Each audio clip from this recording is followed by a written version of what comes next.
Road trips always, you just cement it. They do. You know, and you keep on going. It's like, oh. But then after a while, you have to take the break, and back. I don't do it as much as I used to. Yeah, when I was a young boy, man, I had we had to ride with a ring truck, Hmm. and that was always like, The you had to bump, be at the school, the get picked up, bumpy, get in the ring the truck, bumpy and go ride, however far. the bumpy ride. Yep. Yeah, yeah, because Take out the ring, set it up, wrestle 15 minutes, wait for everybody to leave, put it back in, drive home, and put it back in the training center. Yeah, right. It's like, okay, my day's done. I'm tired. Okay, can I wrestle now? Nah, you got partying after that. You don't want the boys to Yes. think you don't want to party with them. No. Yeah, party days are still. Yeah, they still go. If you like that stuff. If not, then it's cool still. People just chill, don't drink. You know. You don't have to drink to go out drinking with the boys. Exactly. You could have a Dr. Pepper and just go out, or a Mountain Dew. Yeah. Do the do. But So who'd you look up to as a kid growing up and watching wrestling? Chris Jericho Chris, was yeah, the only. He was it for me. He was the beginning and the end. And yeah. I got to be honest with you, the last 6 years, Mm-hmm.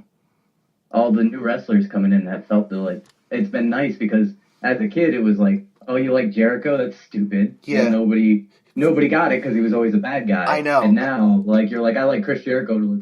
So does everybody. Right. Yeah, because he's been around so long, and he, WCW to ECW. Come on, he's done it all. Look at he's in Japan. Yep. Wrestled. The Tokyo Dome we were talking. Yep, I know. And he just went back and rocked it. Yeah, that's what I heard. He really tore it down.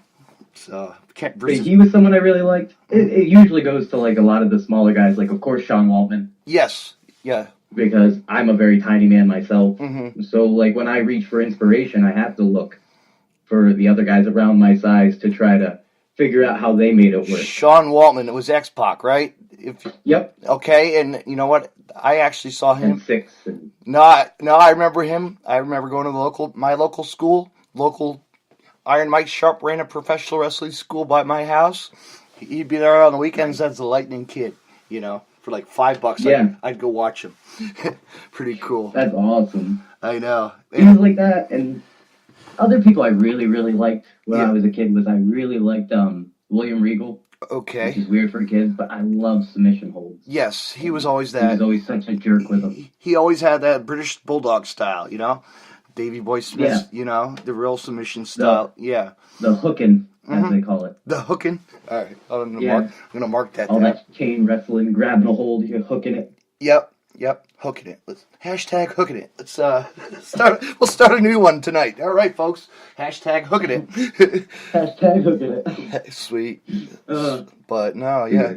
Yeah, Regal's always been good, like Mr. Perfect, and if you're looking back at the real good, wrestle, he was one of those really knew how to Mr. Paul Orndorff, okay? There you go. Mr. Wonderful. Mr. Wonderful, Ricky the Dragon Steamboat, he was a big inspiration for a lot of, for a lot of... I've definitely gone back and studied. It's just by the time I was a kid, no internet. No, and I know. Ricky Steamboat had already come and gone. Yeah, I know. And so I had to wait till I was an adult before I got to experience all of the greatness that was Ric Flair versus Steamboat. Yeah. And Macho Man and everybody else, Tiger Mask. When I was 16 and YouTube was brand new. Yeah. My one trainer was I think you'd like Tiger Mask. Yeah. And he printed me out a DVD of Tiger Mask versus the Dynamite Kid. Oh, cool. It was their greatest hit matches. And man, I could watch that thing for days. Yeah, I think I got to see him wrestle in Ring of Honor one time when he came to Asbury Park, New Jersey for the Ring of Honor's Juniors tournament. I think Jamie Noble actually was on the card that night. CM Punk, it was crazy. It's really young. Yeah. It was young guys. When Punk was Punk, actually it was pretty cool because I saw his final match before signing, and back when he was wearing those. Yes. Yeah. What were they like? Oh, yeah, I remember that with the long blonde hair. Mm-hmm. Actually, it was really cool because it was the angle, it was he was talking to Jake the Snake speech, which was really cool, before you left, you know. And then Christopher Daniels jumping the guardrail. I'm like standing right there. You know, I could see this happening. Not too obvious, you know. Right. But no, that was a cool time in my life to see, you know, to see CM Punk, and then actually see him at a Jersey All Pro, like randomly. You know what I mean? Like I did, like versus Low Key. You know, like wow, this is awesome. You know. Yeah. Ring of Honor, man, I miss it. I haven't gone to one of their shows in a long time. You know, I always say I'm going to go back. I haven't gone back. You know. It's a shame you missed the whole Cody Rhodes title run. Yeah, I know. But, it is what it is, right? DVDs. Right. That's how I watch it. DVDs, or I talked to my buddy Larry Legend, the announcer, so, you know, he always, from Ring of Honor, you know. Yeah. He always gets these scoops for me, so, you know, that's always awesome. But, you know, so Mr. Perfect, Flair, like we were saying, you know, Ricky the Dragon, you know, of course, the original Bruno Sammartino, who actually, you know, was like the originator, you know. You know, Ivan Koloff, the Russian Bear, you know, all the good names. Yeah. Oh, I like a lot of the earlier gimmicks, because guys like Macho Man, where they just like, they really showed that you can be more than a wrestler. Mm-hmm. And Hogan and those type of guys. Oh man, when I was you got to watch them for like completely different reasons, because they were in a different time frame. Yeah. And like Macho's one of those guys where I don't care where you put him in the time frame, he'd always be a superstar. Dude, I went to I remember going to Virginia, you know, for the VOW tournament. I went to a Goodwill store, dude, $2 for a Macho Man T-shirt. You know, I was like, yeah, I'm in. You know, it was great. I was like, this is awesome, but I'm a huge fan of Macho Man. That's some cheap gimmicks. Huh? I know. Right? Yeah, right? When you Macho Man this, you know? I used to love that when I was a kid, you know? My friends were like, oh, you do the Macho Man, do it. Yeah, you know? And like Mick Foley, and I'd be, you know, I was always a goofball with characters when I was younger, you know? I always loved to mess around with my friends. Hey, do that voice. Well, you know something, I sound like Mr. Sacco once in a while, you know? That's pretty good. Thank you. Because I love pain, you know? But now, yeah, isn't that crazy? Like, just growing up, you watch these guys, you're like, hey, listen, brother, you know, eat your vitamins and do your drugs, you know? But no, Hogan really, I'll tell you what, a Hogan story that I walked away from a autograph signing of his. He was charging $200. Crazy, right?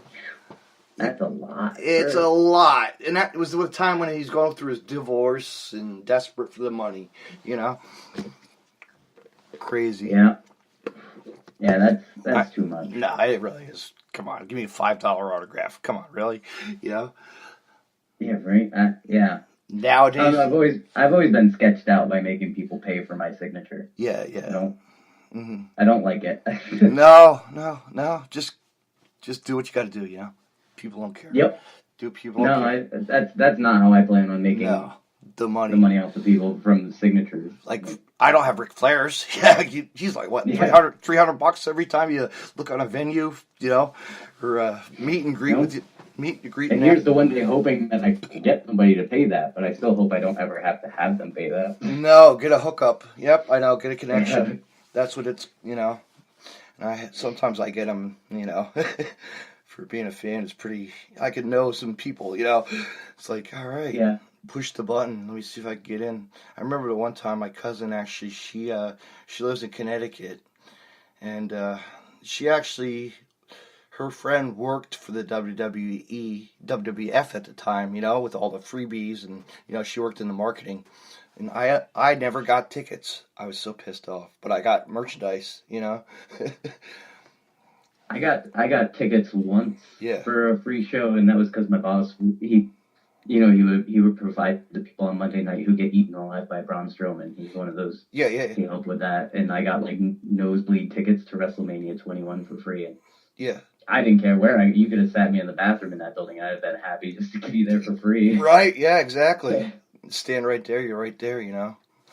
I know. They had a McDonald's in the building, man. I sat there watching WrestleMania with, I think it was a number 2 in my lap.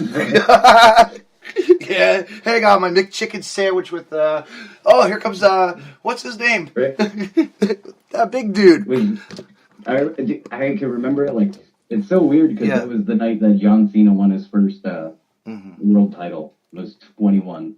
Right. And I remember watching that match with a burger in my mouth. Oh, jeez. I remember I gave Captain Lou Albano a hot dog at a show. I bought him a hot dog. God rest his soul, Lou. You know. Oh man. But memories are made to last forever, as they always say. You know. But no, I've seen John Cena in Steel Cage versus Jericho. Yeah. Jericho in a house show. I remember that. I was just looking back at an old Prudential Center. Prudential Center had. They really need a show where they just show the house shows. I know, right? Like, why don't they? If they just picked a couple matches each week and made like an hour show just for the network, it would be amazing. It would. Go live or something. Somebody just live it, you know, or Twitch it or whatever. Get something going, you know. Yeah. That's a lot of money they could be making there. They could be. They could. Tommy Dreamer does that, you know, House of Hardcore on the Twitch TV, you know, for free. Twitch network, you know, the gaming network. I'm not a big gamer like I used to be, you know. I stream on Twitch, actually. Do you?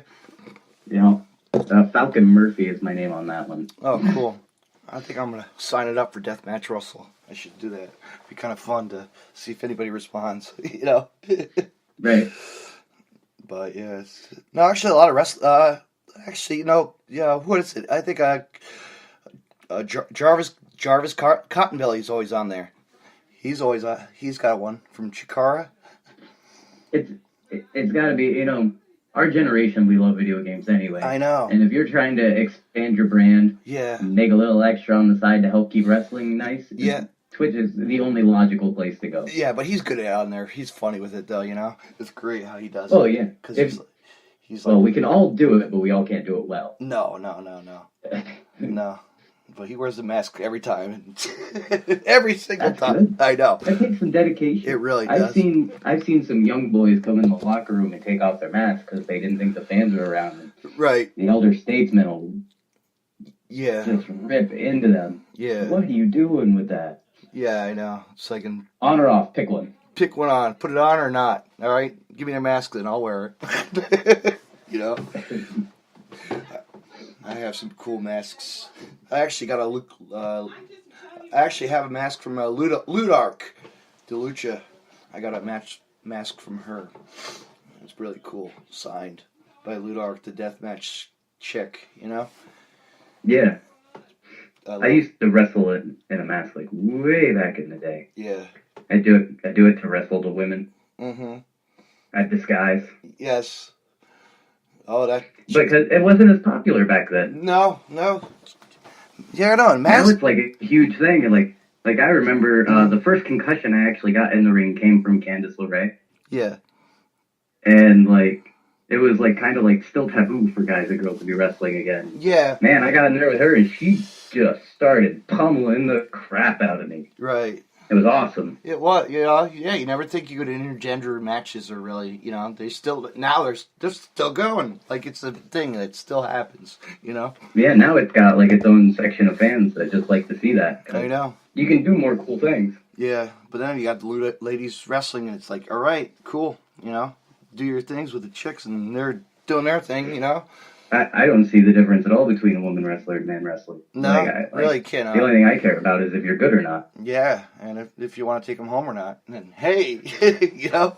No, I disagree. Like, no, yeah. I don't even look at like the women when they're wrestling. Yeah, they're the same as everything. I know. Like you want to subjectify them, that's cool, but I'm not going to be on your show subjectifying them. Right. That's silly. No. Yeah.